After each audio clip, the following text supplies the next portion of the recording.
अस्सलामुअलैकुम नाजरीन, ADN Urdu news में आपका खैर मकदम है। मैं हूं शेख आयशा जिलानी। खबरों का सिलसिला शुरू करने से पहले आइए एक नज़र डालते हैं आज की सुर्खियों पर। आज शहर के शाहगंज इलाके में जिला कांग्रेस कमेटी की जानिब से किया गया सत्याग्रह। उद्धव ठाकरे पर हुई नाइंसाफी के खिलाफ शहर में निकाली गई महाभारत यात्रा। और शिवसेना शिंदे ग्रुप के मेड़ावे का एहतमाम। अब खबरें तफसील से। भारत दोबारा गुलामी की जानिब जा रहा है, ऐसे हालत पैदा हो गए हैं, ऐसा इल्जाम आयद करते हुए डॉक्टर कल्याण काड़े की क़यादत में जिला कांग्रेस कमेटी की जानिब से शाहगंज इलाके में भारतीय जनता पार्टी हुकूमत के खिलाफ सत्याग्रह एहतजाज किया गया। आमचे नेते आदरणीय राहुल गांधी साहेब यांच्या खासदारकीचं रद्द करण्याबद्दलचा काँग्रेस पक्षाचा हा सत्याग्रह आहे। परंतु या देशामध्ये इंग्रज गेल्यानंतर पुन्हा एकदा भारत देश पारतंत्र्यात जातो की काय अशी परिस्थिती निर्माण झाल्यामुळे हुकुमशाहीकडे वाटचाल होत असल्यामुळे आणि परमपूज्य डॉक्टर बाबासाहेब आंबेडकरांची घटना तोडमोड करण्याचा कार्यक्रम ज्या भारतीय जनता पक्षाने लावला त्याच्या निषेधार्थ म्हणून आम्ही आज राष्ट्रपिता महात्मा गांधीजी यांच्या पुतळ्यासमोर न्याय मागण्यासाठी म्हणून न्यायदेवतेकडे आम्ही याचना करत आहोत की किमान न्यायदेवता तरी या सरकारला किमान थांबवेल आणि अशा पद्धतीचे हुकुमशाही करायचे निर्णय बंद करतील। आम्ही सिव्हिल सोसायटीच्या लोकांना सुद्धा आवाहन करणार आहे की आपण सुद्धा या सत्याग्रहामध्ये सहभागी व्हा आणि या देशाची हुकुमशाहीकडे जी वाटचाल चाललेली आहे दुसऱ्या क्रांतीच्या माध्यमातून दुसऱ्यांदा स्वातंत्र्य मिळवून देण्याच्या माध्यमातून आपण सगळेजण एकत्र येऊया आणि आपली घटना वाचूया। केंद्र सरकार ने इलीगल और जो स्पीकर है बिरला जी इन्होंने इलीगल पद्धत से राहुल जी को बात किया है, वो नहीं कर सकते क्योंकि जब सुप्रीम कोर्ट में अभी मैटर आया ही नहीं है। वो तो वो जो मैटर आया सिर्फ वो नीचे के कोर्ट में था, उसके बाद में हाई कोर्ट, उसके बाद में सुप्रीम कोर्ट, ऐसा है। मतलब कोर्ट मैटर होने के बाद में उन्होंने सीधा बोल दिया जज साहब ने कि आपको 30 दिन की मोहलत दी हुई यानी आपको अपील करने के लिए राहुल जी को, और उसके बाद में फिर आपको जामीन भी दिया। इतना होने के बाद में अगर इन्होंने इतनी जल्दी से कर दिया और बाकी उनका एमपीशिप रद्द कर दिया, ये बहुत गलत बात हुई। ये नहीं कर सकते, ये बहुत इतने नाजायज़ काम कर रही है सब बीजेपी वाले। और पूरा जो जैसा भी होगा वैसा जो होगा उनको बस उनकी राजनीति खत्म करने का तैयारी उनकी चल रही है। हमारे नेता खासदार राहुल गांधी इनकी जो खासदार की रद्द की गई है उसके निषेध में हम यहाँ पे सत्याग्रह कर रहे हैं। मैं भाजपा सरकार का और केंद्र सरकार का निषेध करता हूँ कि जो लोग उनके खिलाफ बोलते हैं उनके ऊपर इस तरीके की कार्रवाई ये भाजपा सरकार और मोदी सरकार करती है, इसलिए हम उनका निषेध करते हैं। जिस तरीके की मूवमेंट भारतीय जनता पार्टी ने राहुल गांधी जी के विरोध में की और उनको 8 साल के लिए निलंबित किया, 8 वर्ष के लिए निलंबित करना ये डर दिखाता है भारतीय जनता पार्टी का। वो जानते हैं कि राहुल गांधी आने वाले चुनाव के अंदर भारत के प्रधानमंत्री बनने के प्रबल दावेदार थे, क्योंकि उनके दावेदारी लोगों को मान्य थी भारत जोड़ो यात्रा के माध्यम से।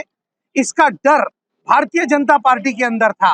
और आज देखिए, जिस महात्मा गांधी, राष्ट्रपिता महात्मा गांधी ने भारत में सत्याग्रह, अंग्रेजों की हुकुमशाही को दबा के लाया था, आज हमको राहुल जी गांधी के लिए सत्याग्रह करना पड़ रहा है। इससे बड़ी भारत में विडंबना और कुछ नहीं हो सकती है। और नीरव मोदी को चोर कहना क्या गलत था? विजय माल्या को चोर कहना क्या गलत था? क्या गलत था कि जिन्होंने देश का पूरा पैसा भारत से बाहर लेकर गया उन लोगों को चोर कहा है? और अगर ये हुकुमशाही की शुरुआत जिस तरीके की गई है, हम इसका निषेध करते हैं और उसके लिए सत्याग्रह कर रहे हैं। उद्धव ठाकरे पर हुए नाइंसाफी के खिलाफ उनकी हिमायत में खड़े रहने के लिए राम मंदिर से महाभारत यात्रा निकाली गई, जो शहर के मुख्तलिफ हिस्सों से गुजरते हुए क्रांति चौक पर इख्तिताम पजीर हुई। इस मौके पर यात्रा मुंतजिमीन ने मज़ीद मालूमात दी। रामटेकच्या राम मंदिर इथून आम्ही प्रभू श्रीरामचा आशीर्वाद घेऊन भगवा ध्वज सोबत घेऊन आम्ही उद्धव बाळासाहेब ठाकरे यांच्या पाठीशी उभे राहण्यासाठी आम्ही मुंबई मातोश्रीपर्यंत जात आहोत. दिनांक 21 तारखेला ही यात्रा निघाली होती. दिनांक 30 तारखेला आम्ही रामनवमीच्या दिवशी सकाळी मातोश्री आम्ही पोहोचणार आहोत. ही यात्रा काढण्याचा उद्देश हे आहे की महाराष्ट्रात जो हुकुमशाही सुरू आहे, आपला जो भारत देश आहे कुठंतरी हुकुमशाहीच्या दिशेने वाटचाल करून राहिला, खाजगीकरण पूर्णपणे होऊन राहिला, शेतकऱ्यांच्या प्रश्नावर पूर्णपणे दुर्लक्ष होऊन राहिला. तर हे सर्व मुद्दे घेऊन आम्ही या यात्रेमध्ये निघालो आहे. आम्ही ज्या प्रकारे महाभारतामध्ये कौरवांनी पांडवचा राज्य हस्तगीत करून पांडववर अन्याय केलं होतं, अधर्म केलं होतं, त्याचप्रमाणे महाराष्ट्राच्या कुरुक्षेत्राच्या राजकीय मैदानात एकनाथ शिंदे यांनी महाभारताचे शकुनी मामा देवेंद्र फडणवीस यांचा साथ घेऊन उद्धव बाळासाहेब ठाकरे यांच्या पाठीवर वार करून कुठंतरी पक्ष तोडण्याचं काम केलं. कागदोपत्री शिवसेना पक्ष आणि चिन्ह हस्तगित केलं. त्याच्या निषेधार्थ ही यात्रा आहे. लाखो शिवसैनिकांचा जो घर होता, रक्तानं घामानं उभं केलेला आहे शिवसेना पक्ष, ते तोडण्याचा कुठंतरी प्रयत्न झाला. त्याच्या सन्मानात आमची ते लाखो शिवसैनिकांच्या सन्मानात ही यात्रा आहे. हे छत्रपती शिवाजी महाराजचा महाराष्ट्र आहे. हे दिल्लीच्या तख्तासमोर कदापि झुकणार नाही. तुम्ही एडी लावा का जितके तुमची व्यवस्था आहे तितके लावा, सर्व तुम्ही पोलीस बलचा वापर करा. उद्धव बाळासाहेब ठाकरे हे झुकणार नाही. आता सर्वसामान्य जनता त्यांच्या पाठीशी आहे हे सांगण्यासाठी ही यात्रा आहे. म्हणून पूर्ण न्याय व्यवस्था जो धृतराष्ट्र झाली आहे, अजून माजी राज्यपाल जो होते भगतसिंग कोश्यारी, त्यांना सर्व माहीत होतं हे अनर्थ घडत आहे, तरी ते भीष्म पितामहाच्या भूमिकेमध्ये उभे होते का मी शपथ घेतली आहे यांच्यासोबत राहायची, तर यांच्यासोबत राहू. हे अन्याय अजून हुकुमशाही जो आहे हे संविधानाला आणि रामराज्याला धोकादायक ठरत आहे. म्हणून हे महाभारत यात्रा आहे. सकाफती तहफ़्फ़ुज़ प्रतिष्ठान की जानिब से सदर मुदर्रिसीन के वर्कशॉप का एहतमाम किया गया था. इस मौके पर सरस्वती भवन तालीमी इदारे के सदर रामचंद्र भोगले ने रहनुमाई की. योग्यच आहे असंही म्हणायचं नाहीये, पण ते अयोग्य आहे असंही म्हणायचं नाहीये. प्रत्येकाच्या अनुभवावर ते अवलंबून राहील. पण एक लक्षात घ्या की आपल्या रोजच्या जीवनाच्या संघर्षात जगण्याकरता लागणाऱ्या गोष्टी मिळवण्याकरताची जी धडपड असते, ती धडपड आपल्या दृष्टीने महत्वाची असते. आणि ही धडपड करता यावी याकरता ज्या गोष्टी टिकून राहाव्यात असं आपल्याला वाटतं, त्यात संस्कृती फार महत्वाची. आता ती कशी, तर त्याचं साधं सरळ गणित असं आहे की जोपर्यंत आपल्या संस्कृतीच्या दृढीकरणाकरता या देशात शिक्षण होतं, तोपर्यंत हा देश जगातला सर्वात श्रीमंत देश होता असं मी म्हणेन. 1830 पर्यंत जगाच्या एकंदर GDPच्या 27 ते 30% GDP भारतात होता आणि जगातल्या एकंदर व्यापाराच्या जवळजवळ 30% व्यापार हा भारतातनं होत होता. हे सत्य आपल्याला नाकारता येत नाही. आणि 1830 पर्यंत आपली शिक्षण पद्धती जी संस्कृतीचं दृढीकरण करत होती ती शाबूत होती. काय होती आपली शिक्षण पद्धती, तर आपली तेव्हाची जी शिक्षण पद्धती होती त्यातला मूलभूत संकल्पना अशा होत्या की जीवन जगण्याकरता लागणारी जी कौशल्य आहेत ती कौशल्य रोजच्या जीवनात प्रत्यक्ष कृतीतून मिळवत असताना राहिलेल्या वेळात विद्यार्थ्यांनी त्यांच्या नैसर्गिक क्षमतांप्रमाणे त्यांच्या आवडींप्रमाणे विषय निवडावे आणि त्या विषयांचा अभ्यास करावा. त्यात काही थोडंफार क्षत्रिय कुळातनं कोणी आलेला असेल तर त्यांनी शस्त्रविद्या शिकलीच पाहिजे असं थोडंफार डिस्क्रिमिनेशन म्हणाल तर होतं. शिवसेना शिंदे ग्रुप के ओहदेदारों के मेड़ावे का आज एहतमाम किया गया था. इस मौके पर राब्ता वजीर संदीपान भुमरे, वजीर ज़राअत अब्दुल सत्तार, रुकन असेंबली प्रदीप जायसवाल वगैरह ने खिताब किया. शिवसेना शिंदे ग्रुप की जानिब से तीर कमान यात्रा शहर से निकाली जाएंगी, ये बात सरपरस्त वजीर ने कही. धनुष्यबाण आपल्याला दिला आणि पक्ष सुद्धा शिवसेना हा निर्णय हे आपल्या बाजूने दिला आणि आपण एकनाथ शिंदे साहेबांच्या मार्गदर्शनाखाली माझ्या माहितीनुसार 5 तारखेला अयोध्येला जाणार आणि अयोध्येला तिथून आल्याच्या नंतर जयस्वासाई हा माननीय बाळासाहेब ठाकरे साहेब यांच्या शिवतीर्थावर आपण स्मारकावर आपण हा धनुष्यबाण तिथे ठेवणार आणि त्याच्यानंतर आपण अभिवादन करणार आणि त्याच्यानंतर हा धनुष्यबाण ही यात्रा ही महाराष्ट्रभर हा धनुष्यबाण आपल्याला प्रत्येक जिल्ह्यात हा आपल्याला घेऊन जायचा आहे आणि याची जी सुरुवात ही सुरुवात ही आपल्या संभाजीनगर पासून सुरुवात होणार आहे। मी माझ्या आयुष्यामध्ये पहिल्यांदा रात्री 3 बी वाजले तरी मुख्यमंत्री महोदय भेटतात रात्रीचे 3 वाजता। मी कधी पहिले मुख्यमंत्री दिवसामध्येही 3 वाजता कधी भेटले नाही। हा खरा फरक हे आहे की तू आपल्या जिल्ह्यामध्ये नव्हे संपूर्ण महाराष्ट्रामध्ये कानाकोपऱ्यावर ज्या ठिकाणी मुख्यमंत्री महोदयाचा दौरा असला त्या ठिकाणचे शिवसैनिक ज्या पद्धतीने आपला नेत्यांचा आदर, त्यांचा सन्मान, त्यांच्या आदेशाचा पालन हे करण्याची जी शिस्त जुनी आहे त्याला आज आपण बघतोय। माझ्या आयुष्यात मी पहिल्यांदा पाहिलं का 1 रुपयामध्ये विमा होऊ शकतो हे फक्त स्वप्न होते, ते पुरे करण्याचा पवित्र काम कोणी केलं असेल तर ते एकनाथ शिंदे साहेबांनी केलं, देवेंद्रजींनी केला।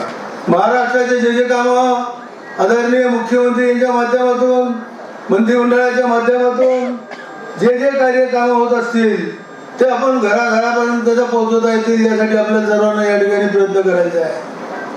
वादविवाद होत असतात, ते चालत असतं, त्याला बघायचं काम नसतं।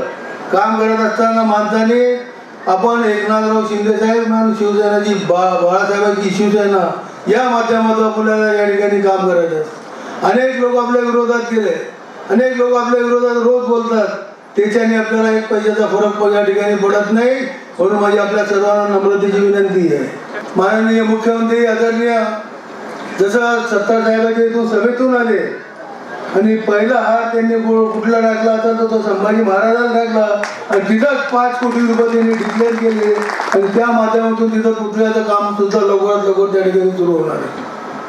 अब वक्त हो चला है एक मुख्तसर से वक्फे का। वक्फे के बाद फिर मुलाकात होंगी। आप देखते रहिए ATN उर्दू न्यूज। शहरामध्ये खवय्यांसाठी असलेल्या सफा रेस्टॉरंट येथे पवित्र रमजान महिन्याच्या निमित्ताने स्पेशल डिशेसचे नियोजन करण्यात आले आहे। अगोदरच सफा रेस्टॉरंट हे विविध प्रकारच्या मांसाहारी व्यंजनासाठी प्रसिद्ध ठरलेले आहे। या ठिकाणी महाराष्ट्रीयन, हैदराबादी, काश्मीरी यासह विविध राज्यातील चवीचे खाद्यपदार्थ उत्कृष्टरित्या बनवून ग्राहकांना सादर केले जातात। त्यामुळे येथे येणारे नागरिक समाधान व्यक्त करत आहेत। माशाल्लाह सफ़ा होटल सिर्फ नाम नहीं, अभी आजकल अल्हम्दुलिल्लाह औरंगाबाद शहर में एक ब्रांड बन गया है और माशाल्लाह यहाँ पर औरंगाबाद शहर में भी जितने भी होटल्स हैं उनमें सबसे टॉप पर अल्हम्दुलिल्लाह ये होटल अभी नज़र आ रही है और माकूल इंतज़ाम है। यहाँ पर शहर का भी है और ख़ास तौर से हैदराबादी डिश जो है हलीम यहाँ पर है। मिर्ज़ा असलम बेग साहब ने ख़ास तौर से औरंगाबाद शहरियों के लिए एक बहुत ही अच्छा जो है इंतज़ाम रखे हैं और पाए का भी नज़्म है और जितने औरंगाबाद शहर में जो सुफरा हजरात आते हैं औरंगाबाद के बाहर से तो माशाल्लाह उनके लिए भी इंतज़ाम रखते हैं और बहुत ही अच्छा एक मैनेजमेंट उन्होंने रखे हैं औरंगाबाद शहर में कि पाया भी है और जो तो दूसरे जो आइटम हैं हमने खाए हैं माशाल्लाह बहुत अच्छा लगा है हमें। माशाल्लाह अच्छा है, सब दोस्ताने में और अपने जो रिलेशन के हैं वो सबको बोलते हैं फुल यहाँ आओ और खाओ, खाए मत पैसे दो। माशाल्लाह अल्लाह के फजल करम से बिरयानी, सालन, ज़्यादातर तो सालन ही खाया मैंने, सालन एक नंबर माशाल्लाह। सध्या पवित्र रमजान महिन्याच्या निमित्ताने खवय्यांसाठी खास मेजवानीचे आयोजन करण्यात आल्याची माहिती मिर्झा असलम बेग यांच्या वतीने ATN सोबत बोलताना देण्यात आली। दादा नमस्कार। नमस्कार नमस्कार, बसा बसा बसा। अहो पेढे घ्या पेढे. वा, कसले बेरे, काय झालं? आज माझ्या मुलाच्या कष्टाचं चीज झालं. वा, छान. दादा, माझा मुलगा गेले कित्येक महिने एका कल्पनेवर काम करत होता. त्याला स्वतःचा नवीन व्यवसाय सुरू करायचा आहे. अच्छा. महाराष्ट्र शासनाने त्याच्या या कल्पनेला मान्यता दिली. आता तो स्वतःचा नवा बिझनेस स्टार्ट करतोय. मग तर पेढे नाही, पार्टी पाहिजे, पार्टी. जरूर. निर्णय वेगवान, महाराष्ट्र गतिमान. वक्फे के बाद आपका दोबारा इस्तेकबाल। बरक़ी बिल अदा न करने वाले 9071 सार्फिन की बरक़ी फराहमी महावितरण की जानिब से मुनक़ता कर दी गई। ये कार्रवाई गुज़िश्ता 1.5 माह से की जा रही है। बरक़ी बिल के बकायाजात नहीं भरने वालों और महावितरण की जानिब से गुज़िश्ता 1.5 माह से कार्रवाइयाँ की जा रही है। औरंगाबाद परिमंडल में 9071 सार्फिन की बरक़ी कनेक्शन मुनक़ता कर दिए गए। मंडल में घरेलू, तिजारती, सनती, अवामी, आबी फराहमी, स्ट्रीट लाइट और दीगर के 3,79,546 सार्फिन की जानिब 650 करोड़ रुपये बरक़ी बिल बाकी थे। इस तरह से महावितरण ने ये कार्रवाई करते हुए बरक़ी कनेक्शन मुनक़ता किए। फिलहाल आम लोगों को आज भी तालीम हासिल नहीं हो रही है। सीनियर मुफक्किर डॉक्टर ऋषिकेश कामड़े ने पेशरफ्त करते हुए आम लोगों तक कैसे तालीम पहुँचे इसकी मनसूबाबंदी के ज़िम्न में प्रेस कॉन्फ्रेंस में मालूमात दी। केंद्र सरकार असो की राज्य सरकार असो, त्यांनी या महापुरुषांचं जे स्वप्न होतं ते स्वप्न 1980 पर्यंत पार पाडलेले, जबाबदारीने पार पाडले. पण 1980 नंतरच्या काळामध्ये शिक्षणाचा बाजार या महापुरुषांच्या भूमीत असतो. सर्वसामान्य माणूस, जो कष्टकरी माणूस आहे, सकाळी जेवढं तर रात्रीच्या जेवणाची भ्रांत ज्याला आहे त्याच्या पाल्याला शिकता येईल की नाही अशी शंका यावी. इतकं वेदनादायी चित्र आज. आणि हे कशामुळे झालं तर विना अनुदानित तत्वावरच्या शाळा, विना अनुदानित तत्वावरची महाविद्यालये ही स्थापिली गेली आणि सर्वसामान्य माणसाला शिक्षण मिळणं दुरापास्त हे बंद झालं पाहिजे. याच्यासाठी एका संघटनेचं मी पुनरुज्जीवन करतो. डॉक्टर बाबासाहेब आंबेडकर पदव्युत्तर संशोधक प्राध्यापक प्राचार्य संघटना याचं पुनरुज्जीवन मी करतो. जे प्राध्यापक सीएची तासिका तत्वावर काम करतात त्यांच्यासाठी लढण्यासाठी गौतम घोरवडकर यांची मी नियुक्ती करतो आहे. आणि असं आहे की आमची भूमिका अशी आहे की तासिका तत्वावर हे वेठ बिघायचं 8 ते 10,000, 10 ते 12,000, 12 ते 14,000 यामध्ये जर प्राध्यापक सिनियर कॉलेजला ही राबत असेल तर ही निषेधार्थ, ही लाजीरवाणी गोष्ट आहे. फुले, शाहू, बाबासाहेब, शिवराय यांची भूमी असं आपण मांडतो. या भूमीला महापुरुषांचा हा अपमान आहे, हा समाजद्रोह आहे. आणि म्हणून विना अनुदानित तत्व हे काढून टाकावं, सगळ्या शाळा अनुदानित कराव्यात, महाविद्यालये अनुदानित करावी की ज्याच्यामुळं सर्वसामान्य माणसाला शिक्षण घेते. माझं शिक्षण स्वतःचं सुद्धा जिल्हा परिषदेच्या शाळेत मोफत झालेलं. म्हणून जिल्हा परिषदा, नगर परिषदा, महानगरपालिका यांच्या शाळा सक्षम केल्या गेल्या. तर निश्चितच खाजगी शिक्षण संस्थांकडे जो लोंढा जातो आहे तो लोढला जाणार नाही. विशेषतः गोरगरिबांची लेकरं शिकतात ते या देशाचे नागरिक आहेत की नाही, त्यांना अधिकार आहे की नाही शिक्षणाचा, शिकण्याचा, आयुष्य उभं करण्याचा. आणि म्हणून ही संघटना त्या दृष्टीनं लढे. रिझर्वेशन बरोबरच खुल्या प्रवर्गातल्या सुद्धा जागा या पूर्ण वेतनावर भरल्या जाव्यात याच्यासाठी ही संघटना आक्रमक पद्धतीनं लढायला लागली. यौम ख्वातीन ने हमें क्या दिया है, इस उन्वान पर ख्वातीन संघर्ष कमेटी की जानिब से माहाना मज़ाकरे का एहतमाम किया गया था। इस मौके पर कई मौजूद ख्वातीन मौजूद थी. प्रमाणात रिलीफही होता, तेवढं टेन्शन नव्हतं आता जे सुविधा होती. तर ते टेन्शन्स आपली वेगळी आहेत, कारण आपले प्रश्नही वेगळे. जे प्रश्न आईला कधी पडलेच नाहीत ते आपल्याला आता कंठाशी येतात, आपल्याला उत्तरं शोधावी लागतात. आणि ती उत्तरं अधिक उच्च देशामध्ये मिळालेली आहेत असं नाहीये. प्रत्येकीचा प्रश्न वेगळा, प्रत्येकीच्या प्रश्नांची तीव्रता वेगळी आणि प्रत्येकीची घुसमट वेगळी. आणि म्हणून अडचण अशी होते की प्रत्येकीची प्रश्नांची सोडवणूक करण्याची पद्धतीही वेगळी आणि त्याला रिलीफ सिस्टीम सुद्धा वेगळी. पण हे बोललं पाहिजे. कारण माझ्या प्रश्नाचं उत्तर मला जरी मिळालं असेल आणि मला त्यात समाधान वाटत असेल तरी सुद्धा माझा प्रवास मी जर शेअर करत गेले तर कदाचित हिला तिला तिला कोणाला तरी त्यातून हे मी असं चालले तर हा धोका येऊ शकतो, किंवा अरे माझ्यासारखीच परिस्थिती आहे पण ही पुढे जाऊ शकली किंवा ही अडली, मी नाही अडू शकणार कारण मला माहिती आहे इथे मला अडवलं जाईल, याच्यावरती हे मला उत्तर असेल. तुला आपल्या शेजारी आपल्या बाजारी. तर माझा अनुभव मात्र खूप वेगळा आहे, कारण मी आता गेली 28 वर्ष तिथे राहते तिथे. पण आमच्या अपार्टमेंटचं वातावरण खूप छान आहे आणि वर्षातनं किमान आम्ही 4दा एकत्र भेटतो आणि ठरवून भेटतो. पण आजची परिस्थिती काय ह्याचाही आपल्याला विचार करावा लागेल, कारण आजूबाजूच्या परिस्थितीचा स्त्री असो पुरुष असो या सगळ्यांवर परिणाम होतो, आपल्या वाटचालीवर परिणाम होतो. आणि मला आता असं वाटतं जागतिकीकरण हा खूप महत्त्वाचा मुद्दा आहे आणि आज मला खूप प्रकर्षाने त्याचे वेगळं स्वरूप दिसतंय आणि त्यांचा स्त्रियांवरही परिणाम होतोय. तुम्ही आता बघितलं असेल की कित्येक ठिकाणी आपल्याला तरुण मुलांचे अनेक प्रश्न उद्भवलेले दिसतात. तर जागतिकीकरण म्हणजे आपण असं समजतो की सगळीकडे सारखी गोष्ट असणे किंवा वसुदैव कुटुंबकम, पण हे मी त्या जागतिकीकरणाबद्दल बोलत नाही, मी व्यापारी जागतिकीकरणाबद्दल बोलते. कारण 1990 मध्ये ना मुक्त आर्थिक धोरण आलं. ह्याचा मुख्य अर्थ असा होता की हळूहळू आपण खाजगीकरणाकडे जायला लागलो. त्यामुळे सरकारची जी कल्याणकारी भूमिका होती ज्याच्यामध्ये हे स्त्रियांचं सुरक्षितता सुद्धा अंतर्भूत आहे कामाच्या ठिकाणी. तो नाजरीन, खबरें खत्म करने से पहले आइए एक बार फिर नजर डालते हैं आज की सुर्खियों पर। आज शहर के शाहगंज इलाके में जिला कांग्रेस कमेटी की जानिब से किया गया सत्याग्रह। उद्धव ठाकरे पर हुई नाइंसाफी के खिलाफ शहर में निकाली गई महाभारत यात्रा। और शिवसेना शिंदे ग्रुप के मेड़ावे का एहतमाम। तो नाजरीन, ये थी आज की खबरें। कल फिर मुलाकात होंगी कुछ और नई खबरों के साथ। तब तक के लिए अपना ख्याल रखें और देखते रहिए ADN उर्दू न्यूज़, आवाज़ हर दिल की।